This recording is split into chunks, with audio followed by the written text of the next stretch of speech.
സ്വാതി അവൾ അനിയത്തിയായാണ് കാണുന്നതെങ്കിലും മറ്റുള്ളവർക്ക് അമ്മു വീട്ടുപണിക്കാരിയാ.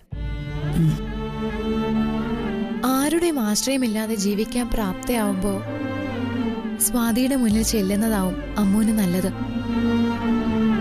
സിസ്റ്റർ പറയുന്നത് ഞാനും ആഗ്രഹിക്കുന്നത്.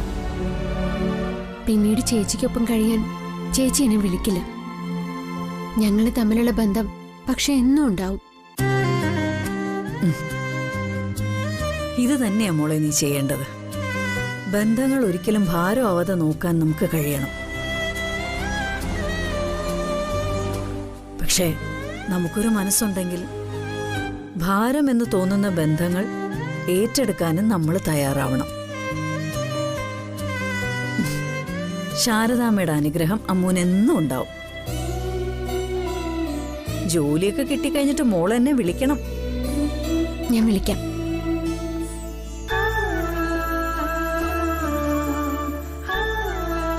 നന്നായി വരട്ടെ.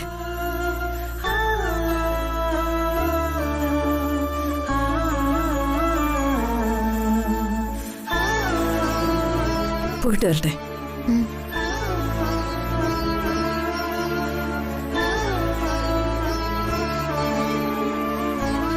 അമ്മയുടെ ഇല്ലേ? അമ്മ ക്ഷേത്രത്തിൽ പോയിരിക്കുക. അമ്മ വാ, വിവരങ്ങൾ അറിയട്ടെ. വാ.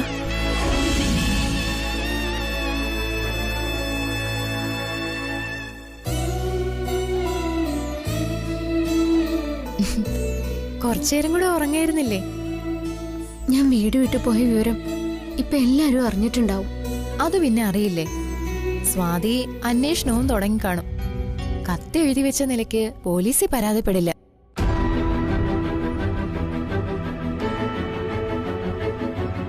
അതൊക്കെ അറിഞ്ഞു വെച്ചല്ലേ അമ്മ ഇറങ്ങിപ്പോന്നത്. പിന്നെന്തിനാ സങ്കടപ്പെടുന്നത്? എനിക്കിവിടുന്ന് എത്രയും പെട്ടെന്ന് പോണം സിസ്റ്റർ. എവിടെ പോണെന്ന് അമ്മ പറയുന്നത്?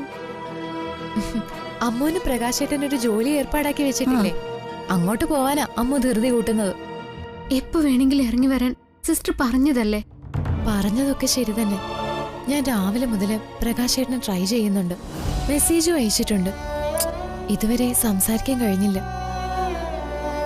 ഉടനെ അവൻ വരുമെന്നല്ലേ പറഞ്ഞത്? അതുവരെ അമ്മ ഒന്ന് ക്ഷമയോടെ ഇരിക്കെ. എനിക്ക് ഇന്ന് തന്നെ ഇവിടുന്ന് പോവാതെ പറ്റില്ല അമ്മേ. ഞാനും സിസ്റ്ററും തമ്മിലുള്ള അടുപ്പം എല്ലാവർക്കും അറിയാം. എന്നെ അന്വേഷിച്ച് അവരിവിടെയും വരും. പിന്നെ ഞാൻ ഇറങ്ങി വന്നതിൽ എന്തെങ്കിലും കാര്യമുണ്ടോ? അമ്മൂടെ വന്നിട്ടില്ലെന്ന് ഞങ്ങൾ പറഞ്ഞാ പോരെ? പ്രകാശേട്ടൻ അവിടെയെല്ലാം പറഞ്ഞു വെച്ചിരിക്കല്ലേ. പിന്നൊരു പരീക്ഷണത്തിന് ഇവിടെ നിൽക്കേണ്ട കാര്യമുണ്ടോ? സിസ്റ്ററും അങ്ങനെയല്ലേ പറഞ്ഞത്? സത്യം പറയാലോ അമ്മു, നിന്റെ കൂടെ ഹൈറേഞ്ചിലേക്ക് വരാന്ന് ഞാൻ പറഞ്ഞത് നീ ആരോടും പറയാതെ എവിടേക്കെങ്കിലും പൊയ്ക്കളയോന്ന് പേടിച്ചിട്ടാ.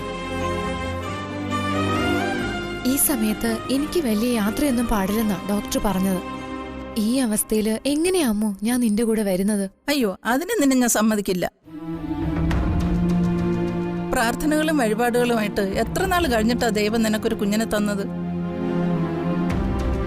ഇവളും കുഞ്ഞും ഇപ്പോഴും ജീവനോടെ ഇരിക്കാൻ കാരണം അമ്മുവാ. അമ്മുമായിട്ട് ഒരു പരീക്ഷണം ഇനി വേണ്ട. സിസ്റ്റർ എന്റെ കൂടെ വരണ്ട.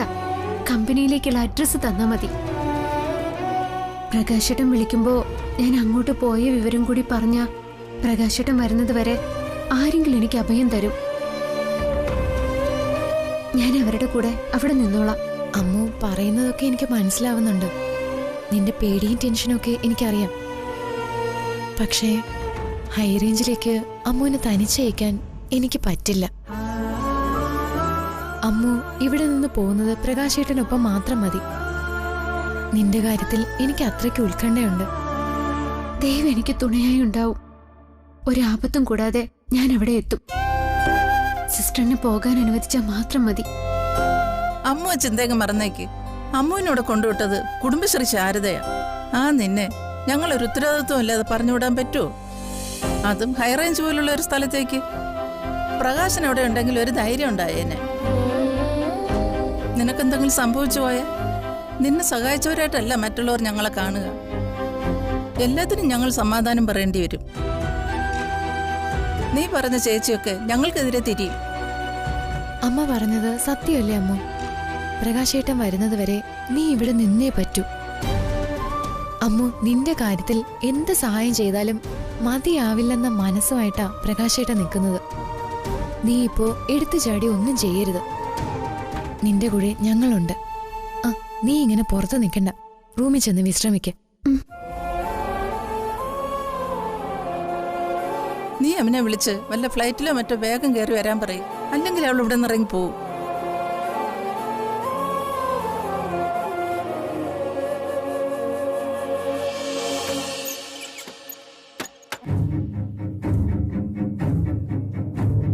നീ ശ്രീകുട്ടിക്കൊപ്പമുള്ള കാലത്തോളം ശ്രീകുട്ടിയുടെ സഞ്ജുവിന്റെ വിവാഹം നടന്നു കാണാനുള്ള ഭാഗ്യം എനിക്കോ ഈ വീട്ടുകാർക്കും ഉണ്ടാവില്ലേ?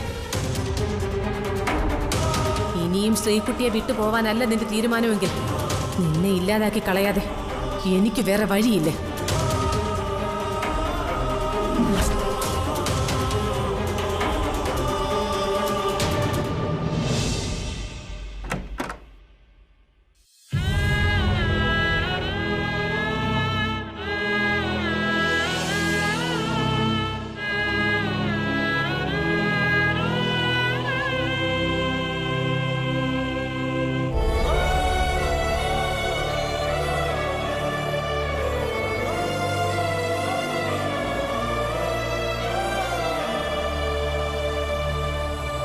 അമ്മു,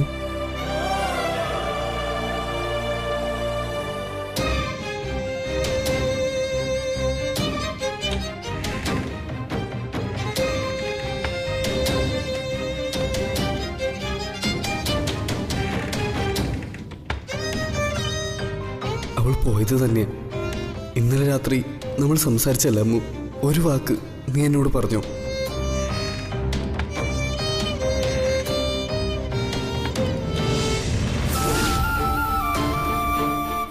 നീ നിന്റെ ദേവിയും കൊണ്ടാണല്ലോ പടിയിറങ്ങി പോയത്.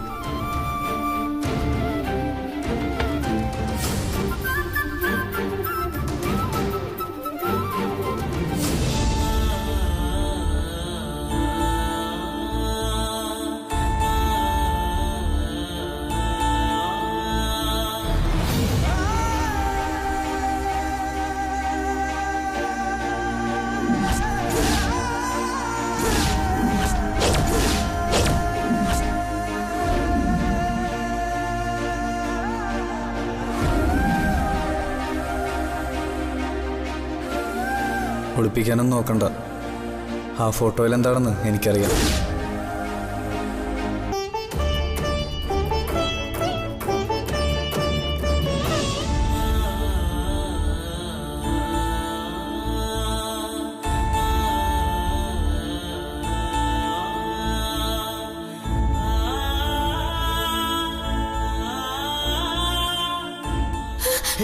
അമ്മു,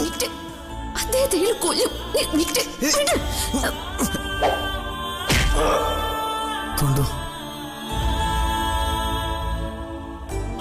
ആരും ഒന്നും മനസ്സിലാക്കാതെ പൂജ കഴിഞ്ഞ് അമ്മു പോയാ സഞ്ജുവിന്റെ കാര്യത്തിൽ നമുക്ക് ആശ്വസിക്കാം. സഞ്ജുവിന്റെ ശ്രീകുട്ടിയുടെ വിവാഹം കഴിയുന്നവരെ ശ്രീദേവിയമ്മ സങ്കടപ്പെട്ട് കഴിയും.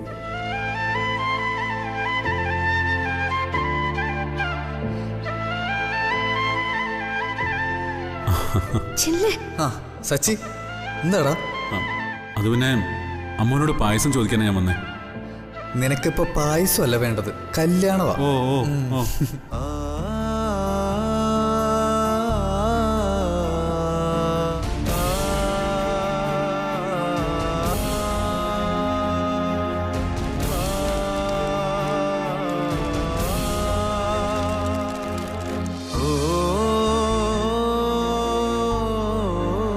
എനിക്ക് നാളെ രാവിലെ ക്ഷേത്രത്തിലൊന്ന് പോണം. കൂട്ടുകാരന്റെ കല്യാണ മുഹൂർത്തം കഴിയണതുവരെ അവിടെ ഇരുന്ന് ദേവിയെ ഭജിക്കണം. മുഹൂർത്തം കഴിഞ്ഞിട്ട് ഞാൻ തിരിച്ചു വരൂ. എന്നോട് രാവിലെ എത്തണമെന്നാ സഞ്ജു പറഞ്ഞത്. ഞാനിവിടെ നിന്ന് അതിരാവിലെ പോവും.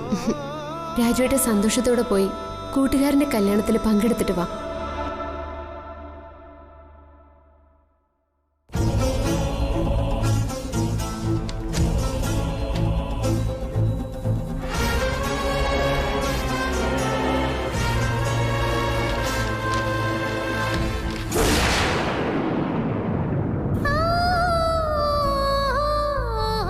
ഈ വീട്ടിലെ എല്ലാവരും സ്നേഹത്തോടെയും സന്തോഷത്തോടെയും കഴിയട്ടെ എന്ന പ്രാർത്ഥനയോടെയാണ് ഞാൻ പോകുന്നത്. അമ്മ നന്ദികേട് കാണിച്ചതായി ആർക്കും തോന്നരുതേ. ഒരു ജീവിതമാർഗം ഉറപ്പാക്കിയിട്ടാ ഞാൻ പോകുന്നത്. ഒരു ജീവിതകാലം മുഴുവനും താലോലിക്കാനുള്ള നല്ല ഓർമ്മകളുമായി ഞാൻ പോവുകയാണ്. സ്നേഹത്തോടെ, അമ്മു. അമ്മു, ആ ദിവസം ഇന്നായിരുന്നു. ഒരുപാട് സങ്കടങ്ങൾ തന്ന് ഈ രാജുവേട്ടനോട് പോലും പറയാതെ നീ പോയല്ലേ മോളെ.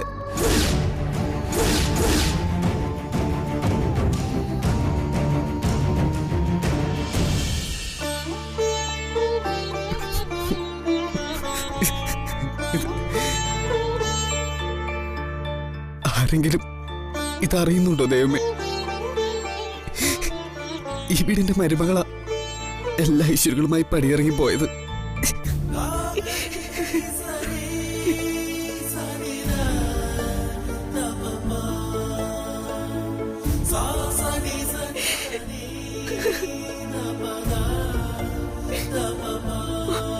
രാജു, നീ അമ്മുവിന്റെ മുറിയിൽ പോയി നോക്കിയോ? അവള് പോയത് തന്നെയാണോ? അതെ ശ്രീദേവിയമ്മേ.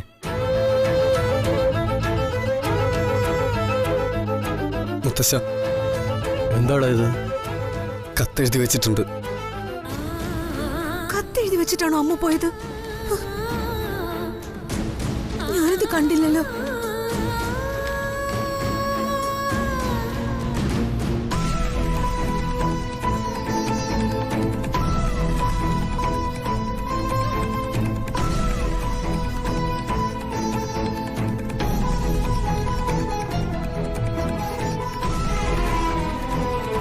മോളെ അമ്മു.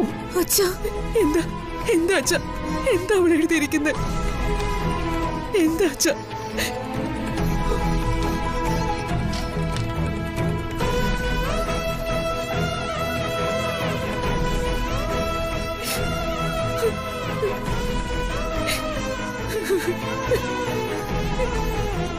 അവള് പോയി.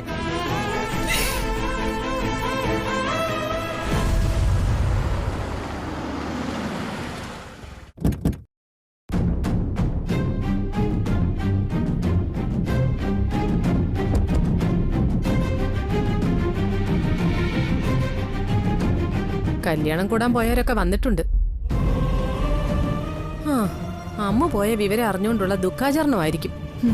പഴി കേൾക്കാൻ കൂടി തയ്യാറായിക്കോ.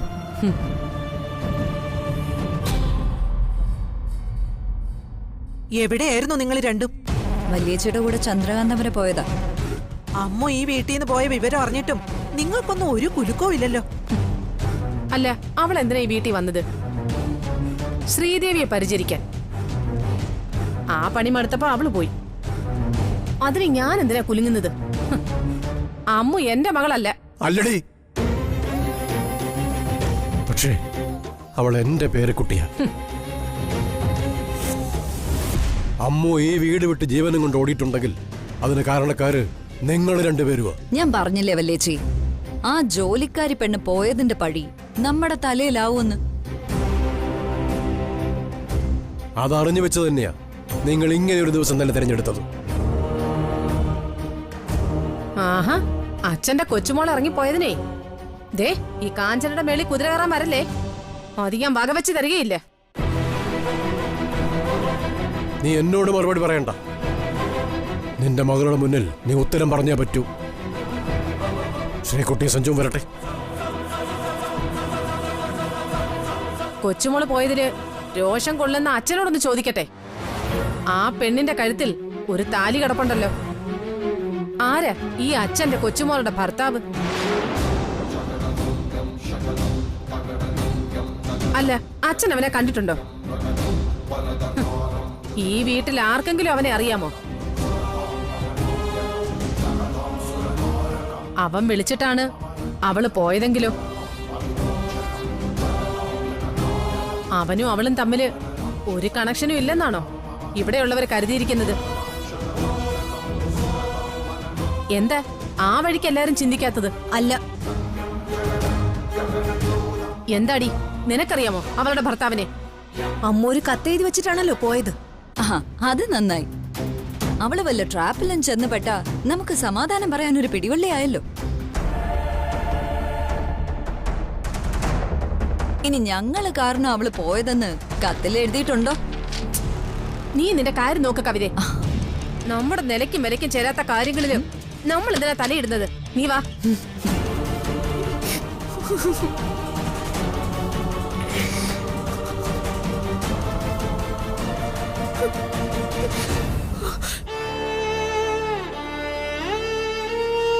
രാജു, അവള് പോകാൻ സാധ്യതയുള്ള സ്ഥലത്തൊക്കെ നീ പോയി അന്വേഷിക്കും.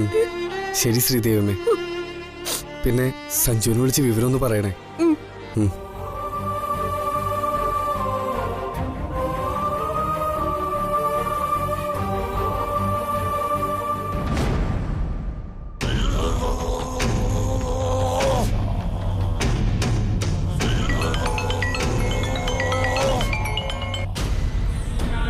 നീ ഇതെവിടെയാ?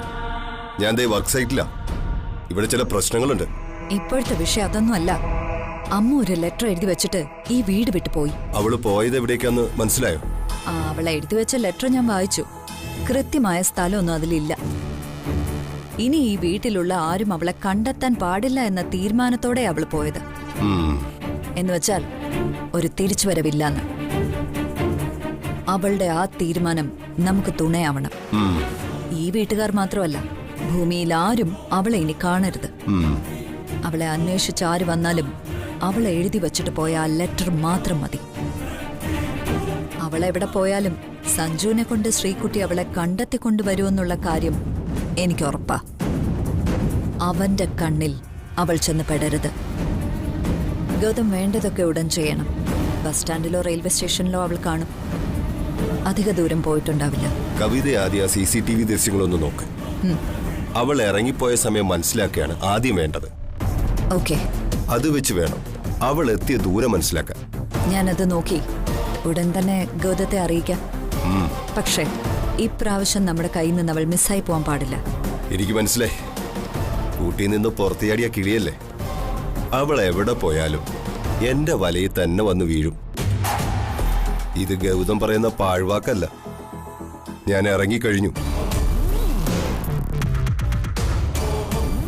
കവിതേ, നീ ആരെയാ വിളിച്ചത്? ഗൗതം, എന്റെ ഓഫീസ് PA ആണ്. വിശ്വസിക്കാൻ കൊള്ളാവുന്നവനാ. അന്ന് പെരുവണ്ണാപുരത്ത് അമ്പലത്തിൽ വെച്ചുണ്ടായ അറ്റാക്ക് ഗൗതത്തിന്റെ പ്ലാനാ. ഓ, ശ്രീകുട്ടി നമുക്കെതിരെ തിരിയുമെന്നുള്ള കാര്യം ഉറപ്പാ. അച്ഛൻ തന്നെ അതിന് വഴിമരുന്നിട്ട് കഴിഞ്ഞു. എന്താ, നിനക്ക് അവളെ പേടിയുണ്ടോ? അവളെ ഞാനെന്തിനു പേടിക്കണം? മോളെ പേടിക്കേണ്ടത് അമ്മയല്ലേ?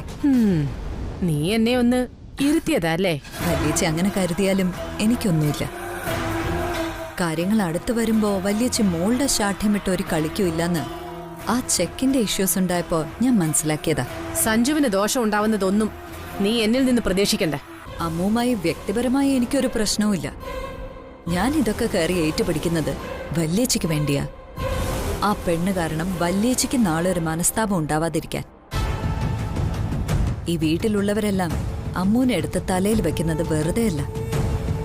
ഇവിടുത്തെ കാര്യങ്ങൾ ഓരോന്നും കണ്ടറിഞ്ഞ് അവൾ നീറ്റായി ചെയ്യുന്നതുകൊണ്ട്.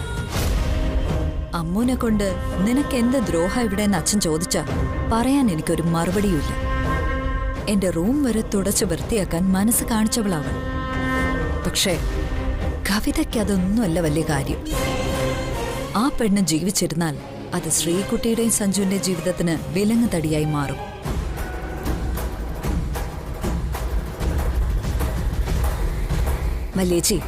വല്യേച്ചി മനസ്സിലാക്കാത്തൊരു കാര്യം കൂടി ഞാൻ പറയാം.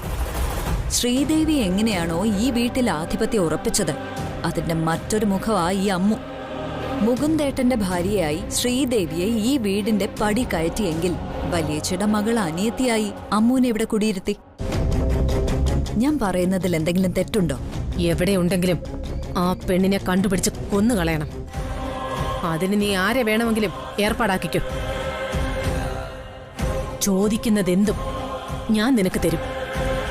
ഇനി അവളെ തേടിപ്പിടിച്ച് ആരും ഈ തറവാട്ടിലേക്ക് കൊണ്ടുവരരുത്.